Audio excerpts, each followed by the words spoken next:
fazer isso aqui hoje, mas a gente tem um tema, e é um tema bem específico, né? E eu vou tentar ser bem fiel ao tema, para a gente tentar alcançar o nosso objetivo aqui hoje, tá ok? Então, o Ackley e a Rúbia, eles propuseram que eu pudesse vir aqui falar sobre algum tema relacionado, vamos dizer assim, às emoções, né? E o que foi direcionando, parece que foi aberto para perguntas, algumas questões como essa lá no Instagram, e as perguntas elas foram afunilando para o lado da depressão, né? E isso, né, já usando uma palavra assim meio que da área da saúde, é sintomático, né? Por que as pessoas querem falar de depressão? Será que é porque existem por aí cerca, segundo a Organização Mundial de Saúde, se eu não estou enganado, nós estamos falando de 300 milhões de pessoas vivendo alguma coisa relacionada a isso, não é? Será que temos também esse percentual de preocupação entre nós? Talvez você que entrou aqui hoje tenha sentido no teu coração alguma coisa nessa direção, né? Já se identificou, ou já passou num profissional da saúde, alguém já disse para você, já deu um diagnóstico.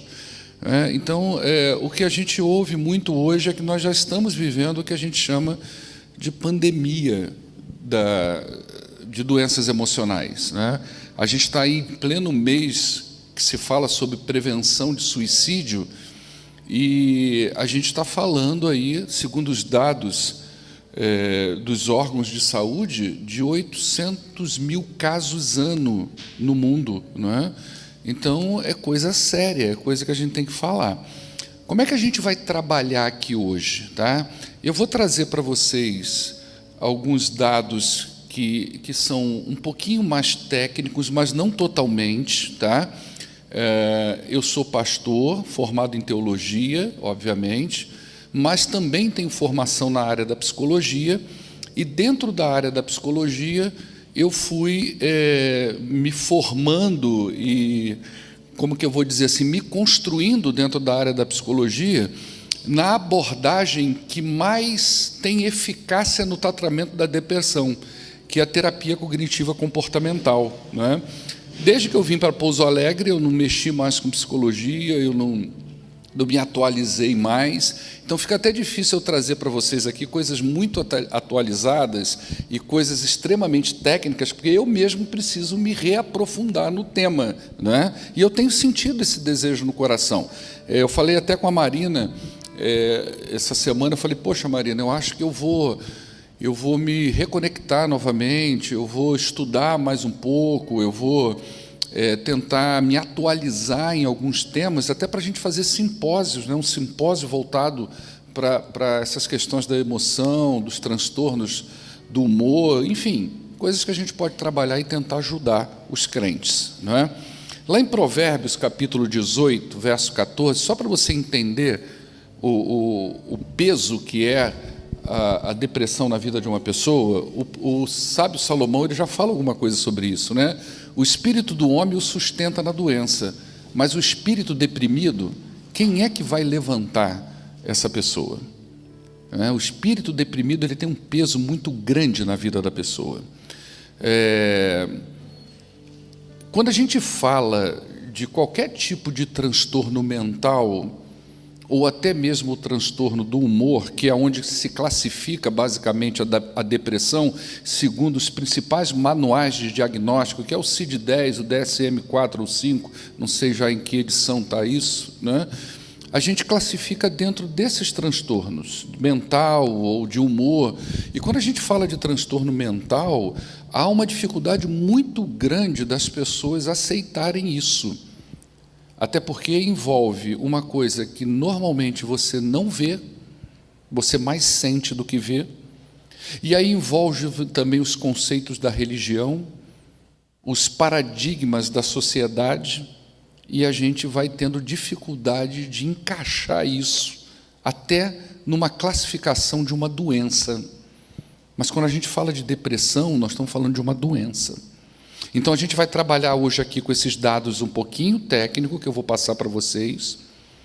Nós vamos falar sobre o modelo de como eu, na minha abordagem, entendo a depressão na vida de uma pessoa, como é que a gente olha uma pessoa com depressão, quais os esquemas que a gente percebe. Nós vamos pegar um caso aqui, a gente vai fazer um estudo de caso na Bíblia, tá ok? Nós vamos pegar um personagem bíblico, nós vamos fazer um estudo de caso dele, como é que ele se encaixa nessa ideia da depressão, e aí a gente vai ver como é que a gente pode ajudar as pessoas, e lá no final a gente vai pegar todas as perguntas que foi feita no Instagram, e aí a gente tenta responder isso aí.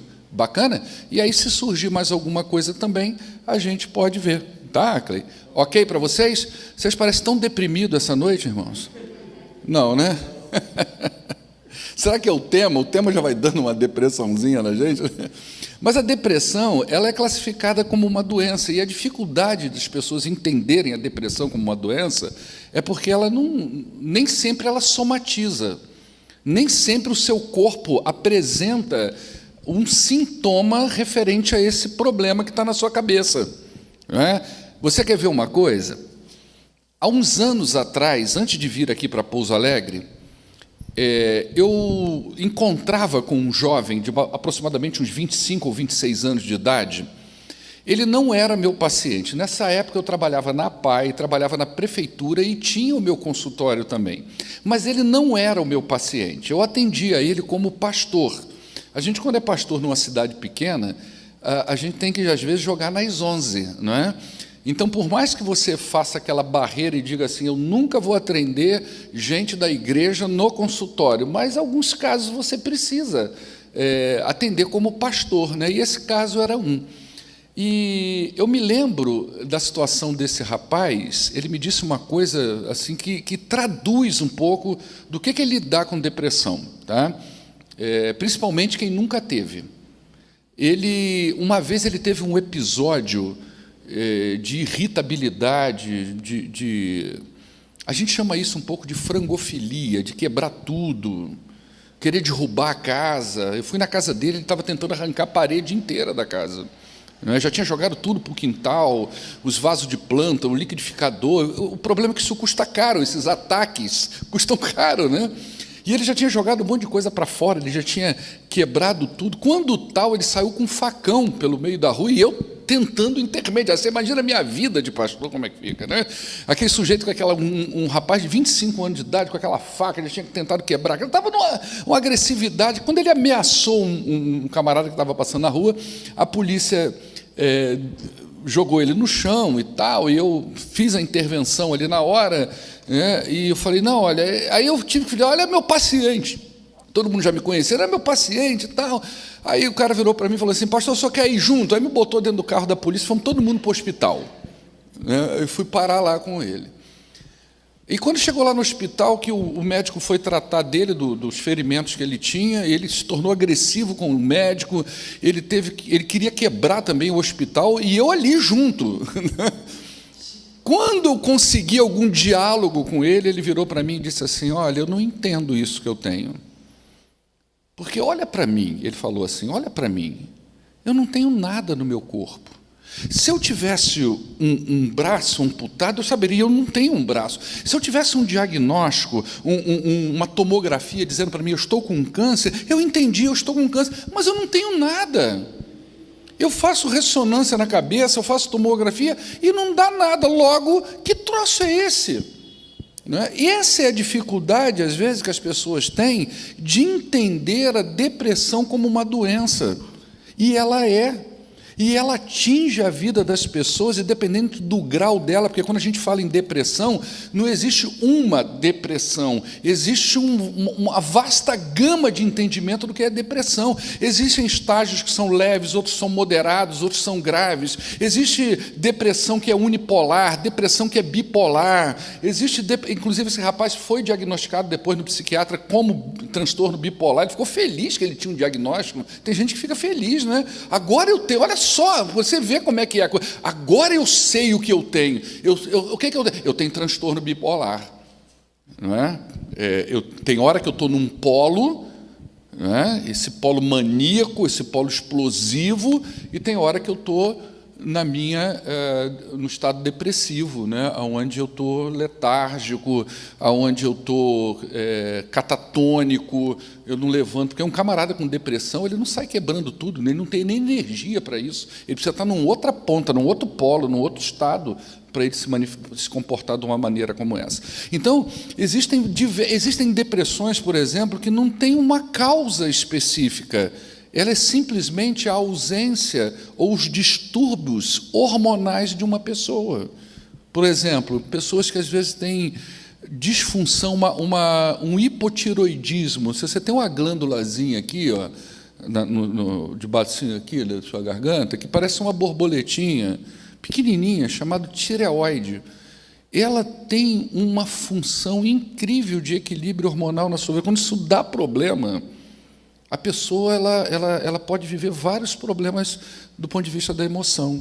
A tireoide eu, por exemplo, não tenho tireoide. Em 2017 eu tirei, porque ela é pequenininha. A minha era grandona, tinha 15 vezes mais o tamanho da tireoide que você tem aí. Eu não conseguia nem botar uma gravata, né? E eu tenho que tomar, todos os dias eu tenho que tomar esse comprimido para regularização do meu humor. Se for muito, eu vou fazer um hipertiroidismo, eu vou ter problema. Se for pouco, também, né? Então, eu estou há 3 anos, desde que eu tirei a tireoide, que o médico ainda não tem para dizer para mim assim, a sua dose de hormônio tiroidiano é esse aqui, ó. Eu vou, de 4 em 4 meses, eu preciso tirar sangue para ver como é que estão essas doses hormonais para ir equilibrando, para que, dentre outras coisas, o meu humor também fique estabilizado. Então, a gente lida com depressão de várias formas. Então, às vezes, não tem uma causa. Não é porque você é um pecador, ok? Não é porque você viveu um trauma. Não é porque você está num luto.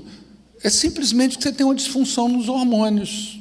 E aí você faz esse humor que está abaixo da linha daquilo que é normal, porque todos nós temos um quê de depressão e um quê de ansiedade, né? Todos nós temos isso. Se tirar isso de você, eu não sei como é que seria a sua vida, eu não conheço ninguém nessa vida que nunca esteve abaixo da linha, vamos botar entre aspas, dessa normalidade do humor, né?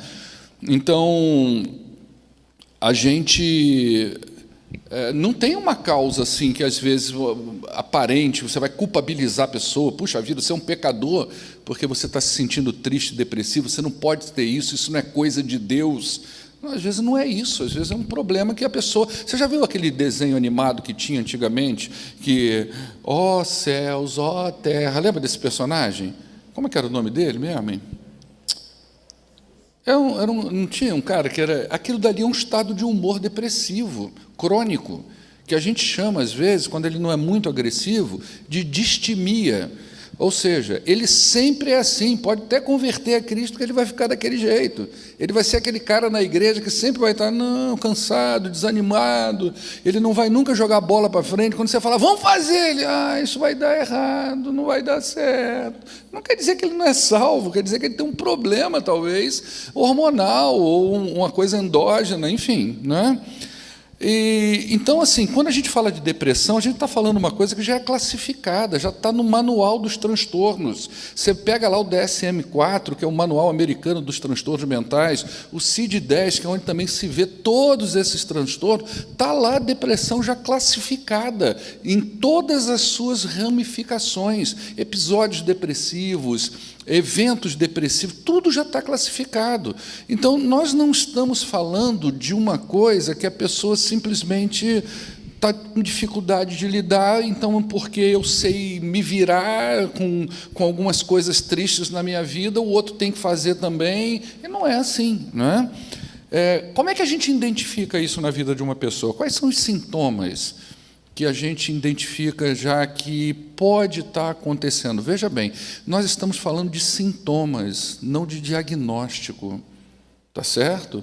Nós estamos falando de sintomas. Não quer dizer que as pessoas que sintam isso aqui que eu vou dizer para você, necessariamente são pessoas depressivas. Não, porque esses sintomas podem aparecer em outras coisas, em outras fases da vida da pessoa, não é? Por exemplo, pessoa com sensação de tristeza, uma tristeza que ela às vezes não consegue encontrar razão porque ela se sente dessa forma.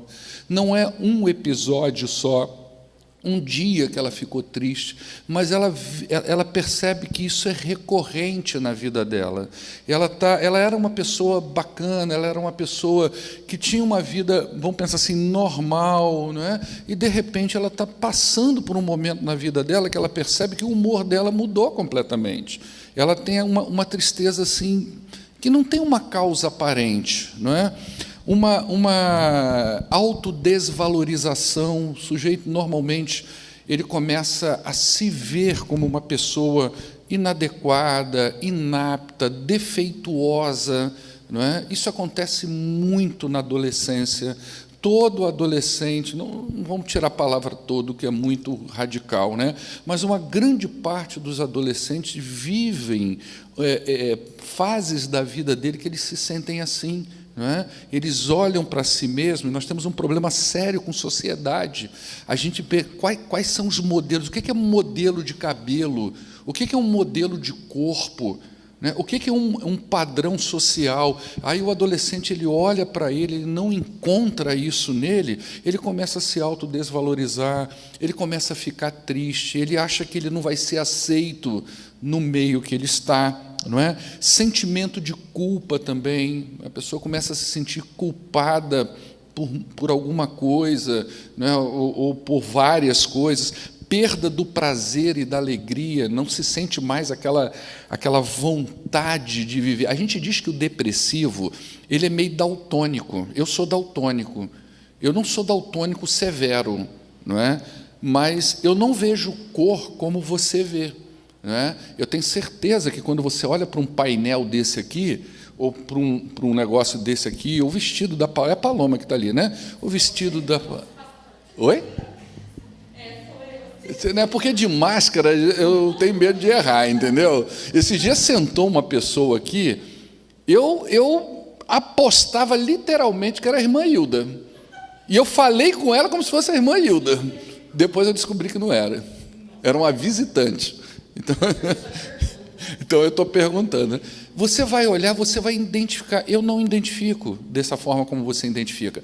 A gente diz, obrigado, Samuel, a gente diz que a pessoa que está depressiva, ela está vendo o mundo cinza, nublado, ela não vê aquela cor vibrante da vida.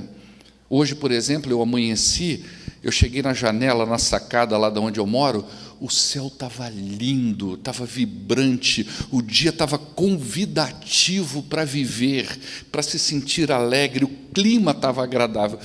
O sujeito, quando ele está vivendo um episódio depressivo, ou quando ele está com sintomas depressivos, ele não vê isso. Está sempre nublado, está sempre triste, né? Não tem essa apatia, perda da libido, né? Desregularização do sono. Você pode dormir demais ou não dormir nada. Desregularização do apetite. Você pode comer demais ou não comer nada. Tem esses polos também nessas coisas, não é? Às vezes a pessoa já viu aquela coisa assim, você deita para dormir, demora a pegar no sono, ou então você começa a acordar 4 horas da manhã, 4h30. Isso não é teu horário de acordar, você acorda 8, você acorda 7, mas você começa a acordar antes do horário de acordar. Você vê o dia amanhecer, não é que você queira, mas você não consegue, você perde o sono, desregulou o teu sono. Ou então você passa horas durante o dia deitado e dormindo. Aonde você encosta é igual gato de padaria. Aonde você encosta, você pega no sono. Não é? Desregulou o sono. Irritabilidade também é uma questão dessa, não é? O estado de humor às vezes se torna irritadiço e o que é mais grave nisso tudo, que é a ideação suicida. É aquela hora que o sujeito ele pensa assim, não está nem valendo mais a pena viver, não vale mais a pena. Então, se não vale a pena viver, se a angústia da vida está muito grande, muito pesada para mim, a melhor coisa que eu faço é o que é? Sair da vida. Vamos sair da vida, não é? Isso é a ideação suicida, que ela pode se concretizar ou não, não é? Pode-se haver aí o suicídio, a tentativa do suicídio, e o que a gente chama de parasuicídio. O que é o parasuicídio? É quando o sujeito começa a se cortar muito, não é? Ele começa a se envolver com coisas de risco, dirigir em alta velocidade, colocar a própria vida em risco, né? E ele não é que ele tem uma coisa assim, eu quero morrer, mas ele vai descarregando a angústia dele em outras coisas, né? Quais são as causas? Por que uma pessoa fica depressiva? As causas também são múltiplas. Por exemplo, o histórico familiar e social. Gente, isso é muito importante. A gente saber se situar onde a gente está. Eu sou pastor. Um pastor brasileiro, ok? Brasileiro, vamos ampliar um pouquinho, mas é redundante, no Ocidente, de uma igreja batista, no estado de Minas Gerais, é completamente diferente de um pastor nigeriano, pastor oriental, numa cidade pequenininha, lá no continente africano. É outra coisa. Aí vem a minha origem familiar, vem aquela coisa do meu ambiente, se ele potencializa isso ou não, das coisas que eu vivo dentro desse ambiente. Tudo isso não é que é fator definidor, mas se eu tiver dificuldade de lidar com as coisas, a gente vai ver isso aqui um pouquinho mais na frente, essas coisas vão potencializar. Então, eu posso, por exemplo, encarar a separação dos meus pais de um jeito diferente, às vezes, do Ackley encarar a separação dos pais dele. Entendeu? Eu posso reagir com depressão e o Ackley não, com superação. O Ackley pode ser uma pessoa resiliente e eu posso ser uma pessoa que me afundo na tristeza, vivendo o mesmo episódio. Então, o histórico familiar, o histórico social é importantíssimo para a gente entender por que o sujeito está daquele jeito ali. E a gente tem que ter esse olhar compreensível. A gente não pode pensar, principalmente dentro de uma igreja, a gente não pode pensar que todo mundo é igual a gente. Não é. A gente não pode pensar que todo mundo vai reagir da mesma forma à maneira como nós vamos tratar aquela pessoa, porque não vai. Tem gente que vai reagir de um jeito, tem gente que vai reagir de outro. Tem gente que você vai pensar assim, olha, você tem 38 lugares aqui. A pessoa manda uma mensagem para o Ackley e diz assim, reserva um lugar aí para mim. Quando o Ackley vai ver, não tem mais lugar. Aí o Ackley manda de volta uma mensagem e diz, eu não consegui. Ela fica triste, magoada, porque o Ackley não conseguiu uma cadeira para ela sentar. E tem gente que vai tirar isso de letra, de boa. Então, nem todo mundo é igual, não é? Outras coisas são dependências, envolvimentos com álcool, com drogas. Esse rapaz que eu falei para vocês agora no início, ali tinha muita maconha, cocaína, álcool e medicação. Era tudo misturado num copo só. Imagina um negócio desse. O sujeito era chapado, né? E eu lidei com ele várias vezes. Tá? Traumas psicológicos, perdas. Observa uma coisa, gente. Quando a gente estuda um pouquinho da psicologia do desenvolvimento, a gente percebe que todo ser humano assim, é como se nós tivéssemos, vamos pensar assim, uma forma bem hipotética, tivesse aqui no nosso estado, no nosso país, na nossa sociedade, existe uma linha natural de desenvolvimento.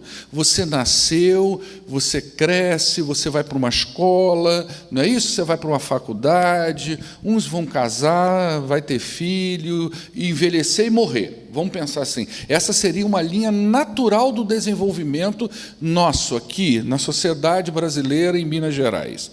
Quando tem uma ruptura em alguma coisa dessa, o que é uma ruptura? Vamos pensar, se é a família feliz, você foi para a escola, fez a faculdade, casou, você tem lá filho, aquela coisa, de repente perde um filho. Teve uma ruptura na linha do desenvolvimento natural. Caramba, que sofrimento. Isso pode ser uma causa de um episódio depressivo. A pessoa pode não lidar bem com o luto. com essa tristeza, ela não consegue passar pelos estágios do luto. O luto tem estágios que você passa. Ela não consegue passar naturalmente pelos estágios do luto. Não é que a gente não deva e não possa viver o luto. A gente precisa viver o luto. O luto, ele tem o seu aspecto saudável na nossa vida. Mas quando nesse luto você não passa por ele bem, né, você perde um ente querido numa idade de produção de uma forma bruta. É diferente de você perder um ente querido no final da vida com uma doença que já vem anunciando que ele vai morrer. Isso é diferente, gente. Se ela está com seu avô dentro de casa com 80 anos de idade, ele já está ali, né, você já está orando para ele descansar no Senhor, porque ele precisa disso. Agora, perder uma pessoa com 20, 30 anos de idade num acidente, num assalto, num crime, ou uma doença brusca, é outro nível. Então, nem todo mundo lida dessa forma, né? Estresse crônico, ou seja, aquela constância de coisa, de cobrança, de situações difíceis, né? Como o caso que nós vamos avaliar na Bíblia hoje, doenças, conflitos recorrentes, ansiedade, que é uma coisa que anda de mão dada com a depressão. Ansiedade e depressão, quando o sujeito bate, a primeira coisa que o profissional da psiquiatria ou da psicologia vai ver é: tem comorbidade? Qual é a comorbidade mais parceira da depressão? Ansiedade. Ansiedade estica, imagina um elástico, esticou, depois solta, deprimiu. Ansiedade e depressão andam juntinho, de mão dada. Então, às vezes, você precisa saber o que você está tratando realmente, ansiedade ou depressão? Quem está causando o que aí? E, às vezes, a gente nem consegue saber, né? E tem um outro também, que é pecado não confessado, trazendo para o nosso mundo espiritual, que tem a ver com sentimento de culpa. Não é verdade? Quando você está ali, você está dentro de uma atmosfera religiosa dessa, você está ouvindo a palavra de Deus, você vem para a igreja nos domingos, você lê a Bíblia, você consegue perceber ali uma direção de Deus para a sua vida, mas a sua vida está na contramão disso. E, às vezes, a pessoa não lida bem com isso, né? E ela pode entrar num processo depressivo também. E aí, como é que a gente vê isso? E tem até, deixa eu fazer uma digressão aqui, que muita gente na igreja demoniza a depressão, tá? Porque acha que é coisa do diabo, e demoniza o tratamento, tá certo? Assim, então o pastor nem podia ser psicólogo, né? Porque se você pensar assim, deixa eu fazer uma pergunta aqui, se você quiser responder, pode responder, tá? O que é psicologia para você? Alguém pode dizer isso para mim? O que é um tratamento psicológico? O que você imagina? Assim, você vai ao psicólogo, o que é lá? Lidar com comportamento. É uma questão. Alguém aqui, será que se eu perguntar se alguém já foi ao psicólogo, alguém vai se manifestar? Duas, tem mais? Deixa eu falar uma coisa para vocês duas, tá? Vocês sabem qual é o tipo de abordagem que o psicólogo usou com vocês? Ele é psicólogo o quê?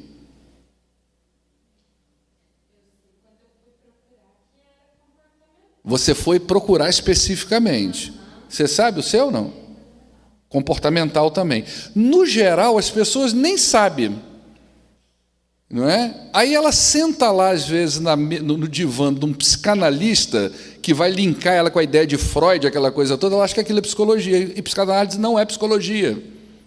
É uma técnica terapêutica. Há uns anos atrás, você é formado, quer ver só uma coisa? Lucas, você é formado em quê, filho? Podia fazer 2 anos de psicanálise e ser psicanalista, contador psicanalista. Há um tempo atrás, na época que eu já fazia a faculdade de psicologia, já se tinha um debate de não permitir mais, que só o psicólogo poderia fazer. Mas é comum você encontrar psicanalista antigo, você vai perguntar, qual que é a sua formação? Eu sou professor de história, eu sou professor de matemática, eu sou advogado, não é? Eu sou, enfim, e vai por aí, porque não, uma coisa é uma coisa, outra coisa é outra coisa. Não é? A terapia, ela vai ajudar você a tentar se regularizar um pouquinho. Quando uma pessoa procura o pastor no gabinete, por exemplo, é um tipo de terapia. Você vai lá no gabinete, pastor, ora pela minha vida, aí o pastor pega a Bíblia, pega um texto bíblico, tenta reconduzir você. O que o pastor está fazendo com você? É uma ajuda espiritual? Mas é uma terapia espiritual. Ele está tentando ajudar você a se reconectar com aquele padrão de espiritualidade. Então não deixa de ser uma terapia. O cuidado que a gente tem que ter com terapia, quando a gente vai ao psicólogo, é para onde ele está conduzindo a gente. E isso a gente tem que ter cuidado. Eu já tive paciente, por exemplo, que me procurou porque ele queria um psicólogo crente. Por que ele queria um psicólogo crente? Ele era crente? Não, ele não era crente, pelo contrário. Só que ele era um católico que tinha um verniz religioso muito forte sobre a vida dele. E um cara desse, quando chega no psicólogo e diz, olha, o meu problema é esse aqui, o psicólogo fala assim, olha, a saída é aquela ali, ele não concorda espiritualmente com aquilo ali, bateu na religião dele. Então, isso pode acontecer, tá? Você pode chegar no psicólogo, por exemplo, e dizer, puxa vida, eu queria uma vida mais livre, eu estou me sentindo muito pressionado, o psicólogo chega para você e diz assim, você namora, então chuta o pau da barraca, meu filho. Ele está te levando para uma outra direção. Esse cuidado você tem que ter. Mas a terapia é uma coisa que vai ajudar você. Hoje, você vai no psiquiatra com um transtorno depressivo, com um episódio de depressão, ele vai fechar no seguinte, ele vai avaliar você, vai ver se a sua depressão é moderada para alta, ele vai entrar com medicamento e vai falar, você precisa fazer terapia. Porque o que a terapia vai fazer com você? Ela vai dar para você ferramenta para você lidar com os problemas que você está vivendo, que você não está dando conta de lidar com ele. Não é? E aí, como é que a gente vê, então, a tríade, vamos pensar assim, depressiva? Como é que o depressivo pensa? Né? A pessoa que está com depressão, como é que ele pensa? Primeiro, ele tem uma visão negativa dele mesmo. Ele se sente inadequado. Ele não se sente apto para a vida. Ele não se sente apto para lidar com as questões da vida. É assim que ele está se vendo. Não quer dizer que isso seja uma verdade, mas é assim que ele se vê. Tá certo? É por isso que o meu trabalho com terapia cognitiva, o que a terapia cognitiva ajuda você? A reinterpretar as coisas que estão à sua volta. Tá? A terapia cognitiva, ela parte do ponto de vista que o problema não são os problemas, o problema é como você interpreta. Essa é a visão da terapia cognitiva. Então, a pessoa, quando ela está envolvida, embebedada na depressão, ela vê a ela mesma como uma pessoa inadequada, mas não quer dizer que ela seja. Ela pode encontrar defeitos em si mesmo e valorizar esse defeito, mas não quer dizer que aquilo seja um defeito. É daí que você, às vezes, vê pessoas, por exemplo, que têm uma imagem visual normal, como a nossa, não é? E ela se acha feia, inadequada, não acha o corpo legal, ou está de mais ou está de menos. O que ela está fazendo? Ela tem uma visão negativa dela mesma. Outra questão é a visão que a pessoa tem das experiências que ela tem na vida. A pessoa, quando está vivendo depressão, ela tem um filtro na cabeça dela que tudo que é bom ela joga por um lado e ela valoriza o pouco de ruim que acontece com ela. Já viu aquela história do lençol branco na corda? Você passa numa casa, tem aquele lençol branco na corda e bota um pontinho preto lá, é aquele pontinho que o sujeito vai ver. Ele não vai ver o branco, ele vai ver o pontinho preto. E o pontinho preto é muito pequenininho dentro do universo daquele pano branco. Tá? Então, todas as experiências são ruins. Isso aqui me aconteceu, é ruim. Estou vivendo isso aqui, é ruim, é por causa disso. Então, tudo está ruim, as experiências não são boas. E a outra parte do pensamento depressivo é em relação ao futuro. O que é o futuro para a pessoa que está com depressão? É catastrófico, é ruim, nada vai dar certo lá na frente. Ele só vê sofrimento e dificuldade. É por isso que, muitas vezes, o sujeito vai para o suicídio. Porque ele olha para frente, e o que ele pensa lá da frente? Não tem coisa legal lá para mim. Não tem coisa legal para a minha vida lá na frente. Vamos analisar um caso rapidinho? Tá? Lá em 1 Reis, eu não vou ler o texto, tá? Eu só vou, se você tiver com a Bíblia e puder mantê-la aberta, nós vamos fazer uma análise de caso aí, vamos tentar encaixar esse personagem em tudo que a gente falou aqui. O personagem é conhecido, nós vamos falar de Elias, A história que eu quero destacar gira entre o capítulo 17 e 19, tá? Então, por isso eu não vou ler, porque eu teria que ler 2 capítulos, eu vou só citar, mas tudo que eu vou falar, você vai encontrar dentro desses 2 capítulos, que aí a gente vai conseguir, então, tentar entender a história desse personagem e até, no final das contas, entender por que ele chegou ao ponto que ele chegou na vida dele, tá? Então, vamos lá. A primeira coisa que a gente vê aí na vida de Elias são as experiências traumáticas da vida dele. Lembra que eu falei que uma das causas da depressão são as experiências traumáticas que uma pessoa pode ter? Ele teve várias experiências nesse nível. Você vai ver aí no capítulo 17, dos versos de 1 a 6, e eu vou dar destaque só ao verso de número 3.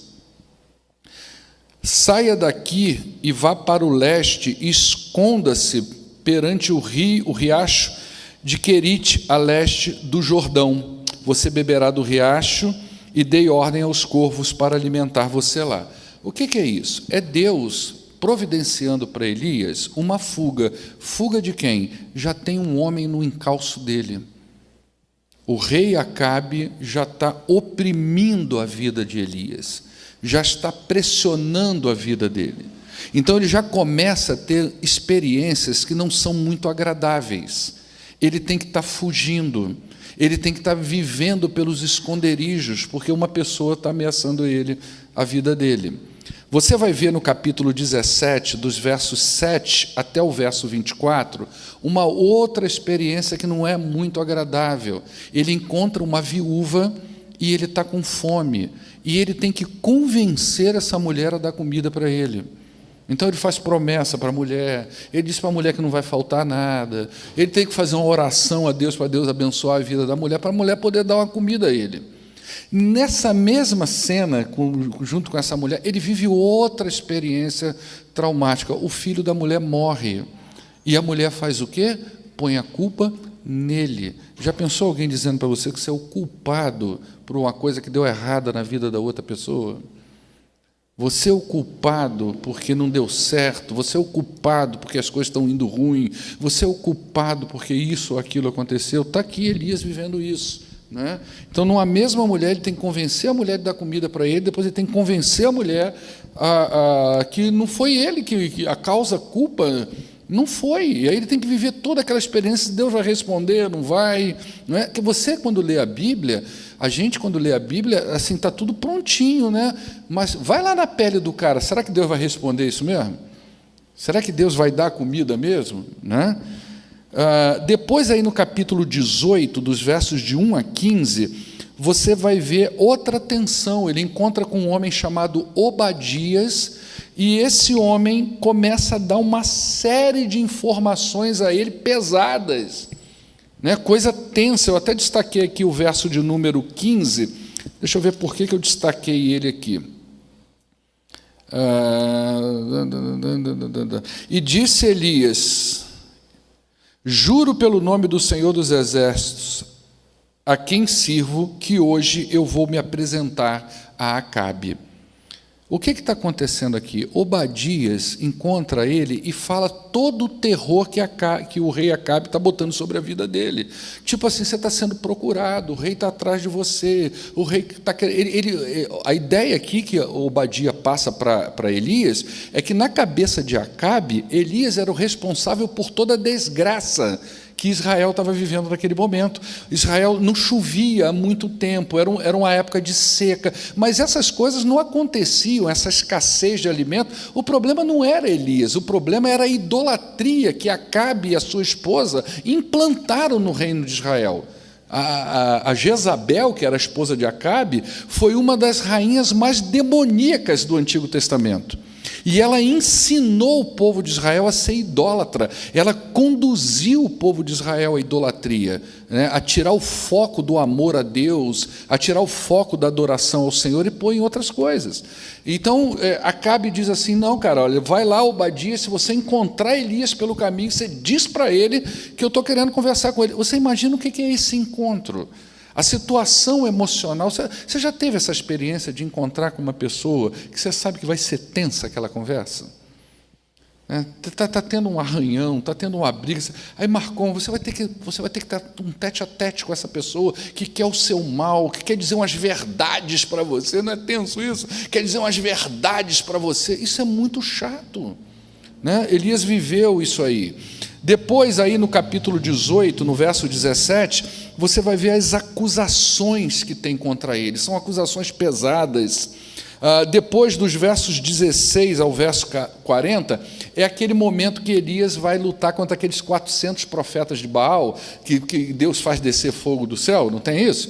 Você já imaginou a tensão emocional, espiritual e física que esse cara teve lá? Ele que teve que fazer com as próprias mãos todo o movimento de pegar 12 pedras, fazer o riacho. Cara, imagina o cansaço desse cara.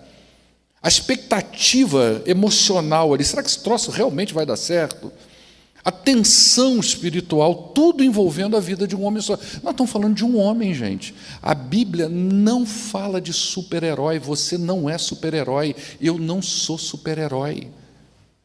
Nós não estamos isentos dessas coisas todas, de passar por momentos que a gente não dá conta, de passar por momentos que a coisa está pesada demais para a gente, que a vida está pesada, mesmo a gente estando dentro da igreja. O grande problema, e eu já pensei assim uma fase da minha vida, quando eu era jovem, eu tinha pensamentos muito radicais, eu achava que quem estava dentro da igreja tinha uma blindagem, e não tem. Nós não temos blindagem, senão nenhum casamento acabava dentro da igreja. Senão todo mundo na igreja era feliz. Eu vou te dizer mais, existe o divórcio dentro da igreja, o fim do casamento dentro da igreja, e tem aqueles que nunca vão para o divórcio, mas já estão descasados há muito tempo. A coisa é tensa, então nós estamos sujeitos a essas coisas sim, né? E Elias, você vê aqui no Monte Carmelo, do capítulo 18, verso 16 a 40, você vê todo o peso que está na vida desse cara. No capítulo 19, dos versos 1 a 4, você vai ver ele fugir. Fugir por quê? Porque agora a mulher de Acabe está furiosa. Jezabel tinha uma fama terrível e ela ameaçou o Elias de morte. E aí no capítulo 19, no verso de número 5, não é? Diz assim, olha...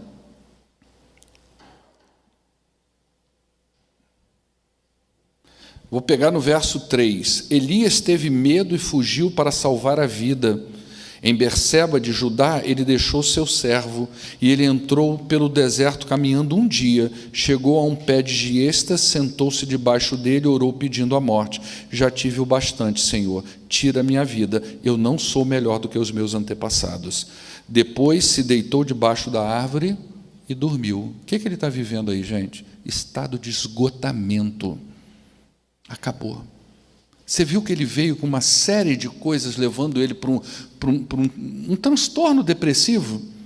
A vida, as experiências foram empurrando Elias até o momento que ele fez o que muitos depressivos fazem, chegar no final e dizer, não aguento mais viver, eu preciso morrer, gente. Eu preciso morrer. Não estamos falando aqui se é salvo, se não é. Nós não estamos falando aqui se é pecado, se não é.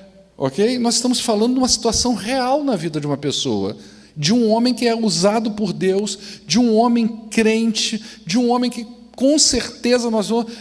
E aí você vê a história desse cara, né? Ele nem morreu. Elias morreu, gente? O que aconteceu com ele? Ele foi levado para o céu, um cara que estava com ideação suicida. Ué. Como é que eu traduzo isso agora? Um cara que está apresentando para mim, você pode pegar isso aqui e dar na mão de qualquer psicólogo aí, psiquiatra, que não é crente, lê a história, destaca da Bíblia, lê... o cara... Será que é só ele na Bíblia que teve isso? E o outro que sentou lá debaixo da peringueira lá também, porque não queria fazer a vontade de Deus, falou assim, me mata também. E Moisés, quando disse, tira a minha vida. Não é? E Jó, que não aguentava mais, gente. Jó também viveu isso da vida dele. Começa Jó, o homem injusto, mas vai ler o capítulo 3 de Jó, se não é um capítulo depressivo. Então nós estamos falando de gente da Bíblia, não estamos puxando análise lá de fora.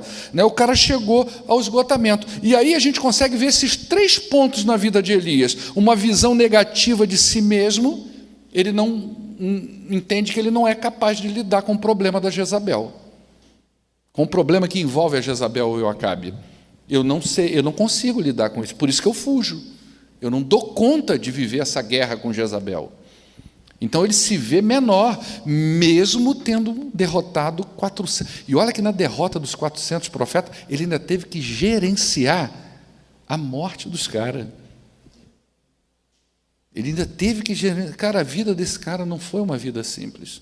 Até que chega o ponto do esgotamento. E ele se esgota porque ele vê que ele é incapaz. Ele olha para ele e ele não consegue, na verdade, aí já vai o outro ponto, as experiências dele negativas, ele não consegue conectar os feitos de Deus com a situação dele. Poxa, olha só, gente, qualquer um de nós, num estado normal, pensaria assim, não é? Poxa, eu estou com um problema, né? Jezabel está atrás de mim, bacana, mas olha... Poxa, fiz uma oração agora, desceu fogo do céu, 400 profetas dançaram na minha mão, mas eu não consigo ver essa experiência positiva. Você não consegue ver que Deus está cuidando da sua vida. Você não consegue ver que Deus está tratando de você. Você não consegue ver que lá atrás Deus disse, ele não conseguia ver que Deus disse assim para ele, ó, já estão atrás da sua vida, foge, vai para o riacho, eu já mandei até o corvo para te alimentar. Eu não consigo ver o cuidado de Deus, eu só consigo ver que as coisas estão ruins para o meu lado. Entendeu a experiência depressiva dos 3 pontos que eu falei? Visão de si mesmo, visão das suas experiências, e agora ele olha para o futuro. E o que Elias vê no seu futuro? Nada. Ele vê morte. Jezabel vai arrancar minha cabeça, então é melhor morrer agora. Até porque para o judeu, morrer pelas mãos de uma mulher é... Como é que a gente fala? Desonroso. Tanto que tem um na Bíblia, não estou me lembrando o nome, que ele pediu para o funcionário dele matar ele, para que não se dissesse em Israel que ele foi morto pela mão de uma mulher. Era desonroso isso, né? Então, tira a minha vida logo, porque eu vou morrer de fato. Então, eu tenho um cara com uma visão negativa de si mesmo, com experiências negativas e com futuro catastróficos. O resultado da vida de Elias, sintomas de depressão e ideação suicida.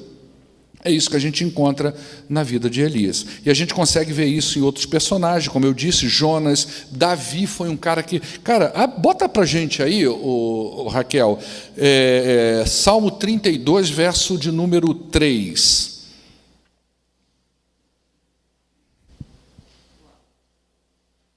Enquanto escondia os meus pecados, o meu corpo definhava de tanto gemer.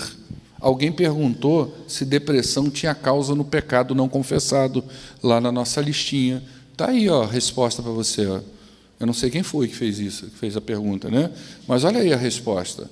Enquanto eu não confessava, tá? Porque quando é que você se liberta da culpa do pecado? É na confissão.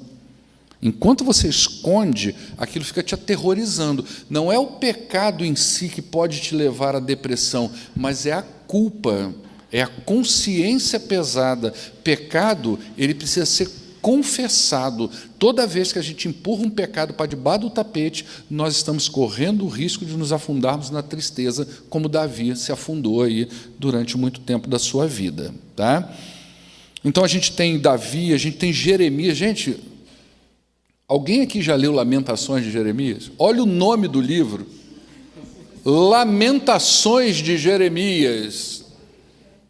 Tu que é um cara que viveu, foi empurrado para situações depressivas, é esse cara. Esse cara apanhou, esse cara foi jogado pelado dentro de um fosso, esse cara foi ridicularizado, ele escreveu Lamentações, cara. Entendeu? Então a gente tem na Bíblia Jó, Judas Iscariote. O que era aquilo, gente? Olha a culpa, olha o pecado não confessado, olha a culpa, levou ele para a forca. Judas também entrou num processo depressivo, quando caiu a ficha dele, e ele, o que ele fez? Ele não tentou suicidar, ele suicidou mesmo. Falou, eu vou tirar a minha vida, porque a culpa está muito grande sobre a minha vida. Não é? Você tem Jó aí no capítulo 3, como eu falei em diante, né? E aí, como é que a gente trata disso? Qual é a proposta? Não é? Primeiro, se você sente tristeza, tudo isso que a gente falou aqui, né, perda do prazer, procura ajuda. Não sofre sozinho. Em contraponto, o papel da igreja, não é? Quando eu falo igreja, eu estou falando de nós, pares. Nós somos pares, não é? Não é o papel do pastor apenas, não é o papel do Ackley e a Ruby apenas, mas quando você é jovem, porque isso acontece muito na juventude, a prevalecência, se eu não me engano, é a partir de 20 anos, eu tenho que me reconectar com isso novamente para ver a fase direitinho, mas a gente sabe que na época da juventude, da adolescência, é muito difícil a vida, as coisas não estão formadinhas para a gente ainda. Então, se você está aqui dentro da igreja, você é jovem, você percebeu alguém não está vindo, quando vem fica acuado no canto, né? Você chama para sair, às vezes não vai, você não vê muito sorriso, muita alegria. Em vez de a gente julgar a pessoa, senta do lado dela, às vezes você não precisa dizer nada, eu quero só orar com você. Oferece ajuda, oferece um abraço, faz um convite. Gente, olha, na idade de vocês, você quer ver gente ficar frustrada? É aquela ideia do não pertencimento, da não aceitação. Você chama para o grupo, envolve, valoriza a pessoa. Às vezes a pessoa está depressiva, às vezes a pessoa ela tem uma crença que a gente chama de crença de desvalor, não é? E aí é a hora da igreja valorizar, da gente chamar para junto. Não vem sair comigo, inclui no grupo. A gente tem uma tendência muito grande a fechar panela, gente, isso é um vício. A gente tem uma tendência, a gente nem percebe quando a gente está fechando uma panela. Sabe quando você dá conta que você está fechando uma panela? Sempre nas suas reuniões é sempre as mesmas pessoas. Você está fechando uma panela. A panela na igreja tem que rasgar ela para lá de fora. A gente tem que trazer outros. Olha a sua volta, essa pessoa nunca está na minha panela. Chama ela, cara. Pô, eu sempre que vou sair para comer uma pizza, tem uma reuniãozinha lá em casa, essa pessoa nunca está, chama ela, pô. Então, procura ajuda, ofereça ajuda, não é? Invista na leitura bíblica. A pessoa com depressão, às vezes, não gosta de ler, mas a Bíblia é um santo remédio. Porque ela vai valorizar você, ela vai dar esperança para você, ela vai mostrar a você que as suas experiências não são tão negativas assim, que você tem muito mais com o que sorrir do que com o que chorar. Hoje eu estava lendo um texto na nossa reunião familiar, eu li Efésios capítulo 1, dos versos 3 a 14, e eu disse assim para os meus filhos, o Davi está ali, ó. Eu disse assim, gente, eu vou ler, eu queria que enquanto eu lesse, vocês gravassem na cabeça de vocês tudo que é bom que esse texto diz, tudo que vocês falam assim, poxa, isso é legal, olha que valor. Eu fui falando capítulo por capítulo, a redenção, a escolha, a predestinação, as bênçãos espirituais, e eles foram captando isso. Depois eu disse, agora vocês vão prestar atenção no seguinte, em tudo isso que eu li, tem um nome que alinhava tudo isso e que permite tudo isso. Qual é o nome dele? Jesus Cristo, porque ele é o que alinhava aquele texto todo. E aí eu falei para eles lá em casa, o que eu estou querendo dizer para vocês? Quer ser feliz? Entenda que Cristo é suficiente para você. Ele já preparou para você tudo o que você precisa para ser feliz. Ele já conquistou, pode te faltar tudo. Às vezes o emprego que você sempre sonhou na sua vida não aconteceu. A formação que você sempre quis não veio. A família sua não é daquele jeitinho que você sonhou, é igual do seu coleguinha. Você não tem a condição social e econômica que o outro parceirinho tem. Às vezes você não liga para isso, porque tem um que é valioso demais. Tem aquele que é suficiente, que já conquistou para você as coisas melhores para a sua vida, porque alcança a sua vida hoje, a sua vida após a morte. Então tenha Jesus como suficiente para a sua vida. Isso é importante demais. Ah, pastor, então o senhor está dizendo, por isso eu estou dizendo, pastor, então não precisa, não, às vezes o psicólogo vai ajudar você a entender isso, porque o bom psicólogo, ele trabalha até com a religião do outro. Ele vai ajudar você a se entender. Você sabia disso? Que às vezes o psicólogo ele ajuda o sujeito a se entender dentro da religião dele? Então, invista na leitura bíblica, invista na oração, conversa com Deus, fala de tudo que está dentro do seu coração, fala para Ele. fala da sua tristeza, fala dos seus pecados, confessa pecados, se quebranta, chora, fala do seu vazio, mas conta para Ele. Oração é para isso. A gente esquece essa coisa de ficar fazendo listinha de pedido para Deus. Isso é primitivo, cara. A gente tem que conversar com Ele, a gente tem que trocar ideia com Deus, igual os caras da Bíblia faziam. Aquela conversa franca, como que alguém que está na presença da gente, nós estamos na presença dEle, está ali, você precisa trocar com Ele. Não é aquela coisa formal, aquela coisa mecânica, aquela coisa, às vezes, até igrejeira, né? Aquela coisa que a gente... Eu particularmente, nem gosto de orar em público, porque aquilo é mecânico demais. Eu prefiro conversar com Deus como eu converso com você, com toda a santidade e respeito que eu tenho a Ele. Creia na soberania de Deus, tudo está no controle dEle, sua vida está no controle dEle. A Bíblia diz que não tem uma planta, um fiapo de cabelo que caia da sua cabeça sem que Ele saiba. Imagina como Deus me conhece, porque já caiu, foi fiapo da minha cabeça, irmãos. Não é? Deus conhece você. Essa fala de Jesus, ela está querendo passar para você o seguinte: como Ele te conhece. Davi falou isso no Salmo 39, como Deus me conhece, porque Ele me entreteceu lá no ventre da minha mãe, Ele me formou, então Ele me conhece, né? Creia no perdão de Deus, não importa o seu pecado. Pastor, eu tenho algo na minha cabeça que eu não me liberto. Pastor, meu coração tem uns pensamentos emocionais, umas coisas, eu acho que não há perdão para mim. Cara, claro que há. Se não houvesse perdão, Jesus não tinha ido para a cruz. A obra de, quando você fala que não tem perdão, quando você limita isso, você está dizendo, a obra de Jesus foi insuficiente. Isso é uma mentira satânica. Jesus foi para a cruz para perdoar você de qualquer mal. O pior, você sabe o único mal que de repente não vai rolar, e aí você vai se perder, é você não se quebrantar e não se arrepender. Aí fica difícil. Mas a Bíblia diz que o coração contrito e quebrantado, Deus não despreza. Está lá no Salmo 51, você vai lá, você vai ver que oração de confissão que existe lá, não é? Creia também no sustento de Deus. Deus sustentou a vida de Elias. Você lê a história de Elias, você vai ver que ele estava abatido, caído, aí Deus dá um pouquinho de pão. Até brinquei um dia assim, por que Deus deu pão e não fez um churrasco para ele? Porque ele não precisava de proteína, ele precisava de carboidrato, dá uma levantada, não é? Ele precisava de um carbo.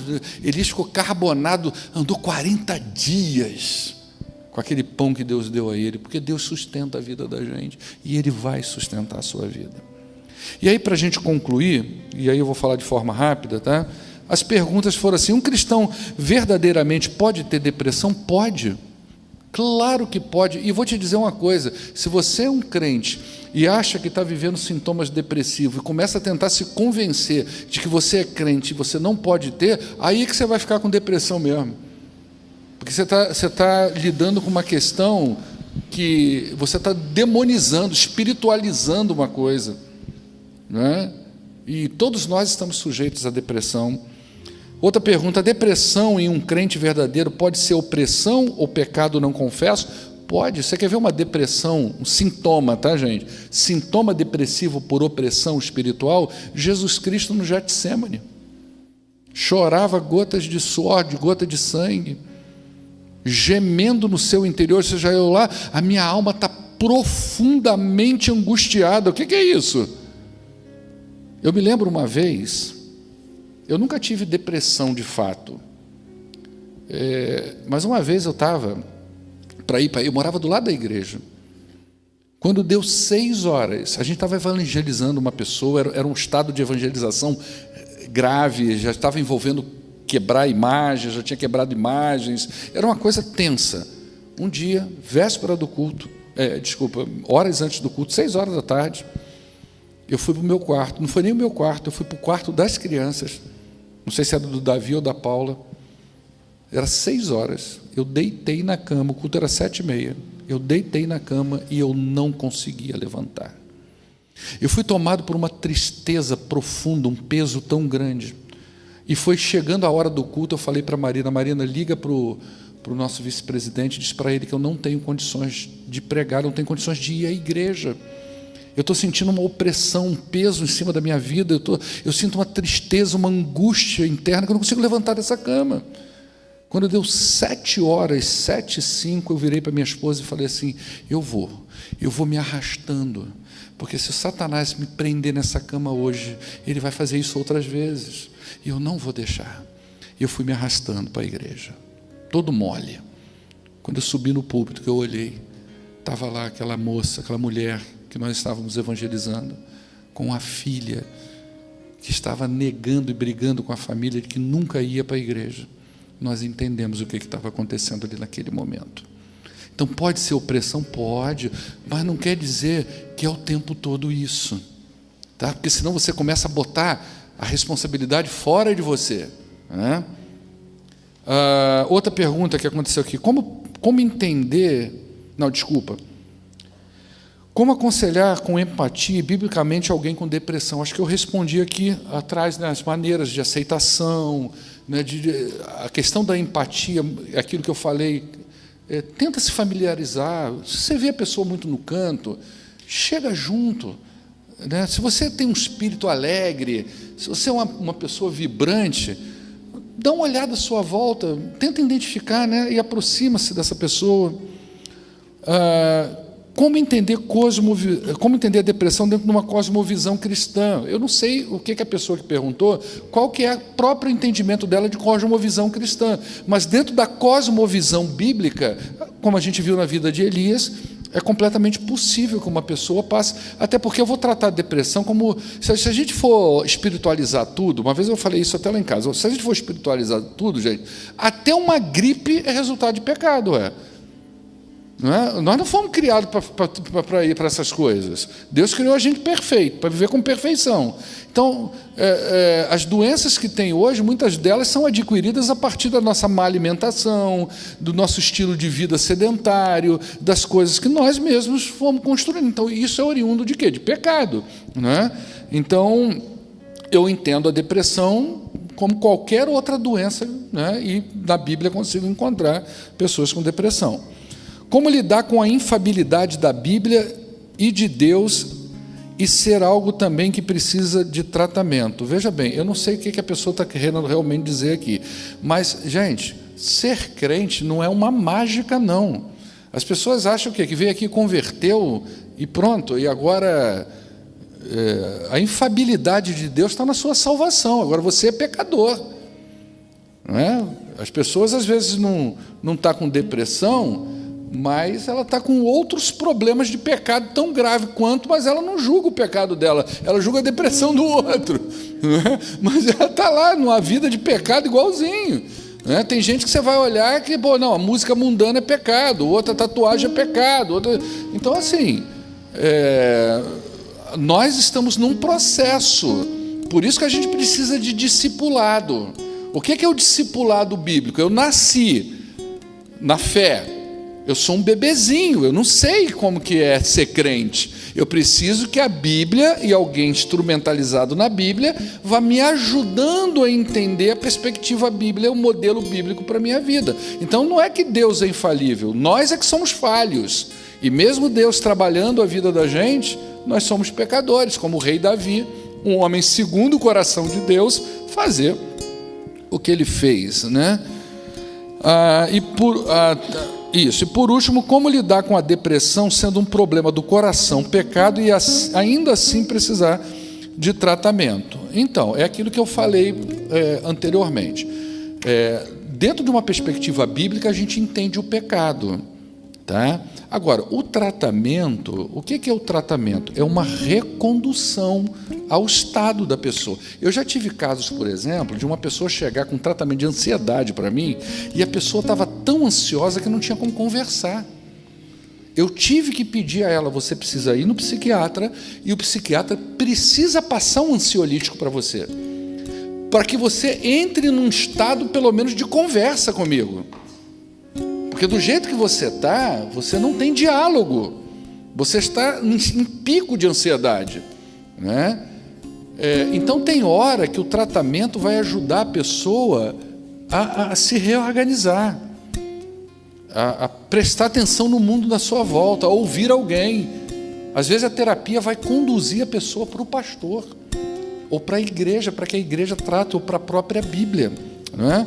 Então, é um problema do coração, é um problema da mente, é pecado, pode ser pecado, mas precisa de tratamento também. Como qualquer outra doença, nós precisamos de tratamento. Tá ok?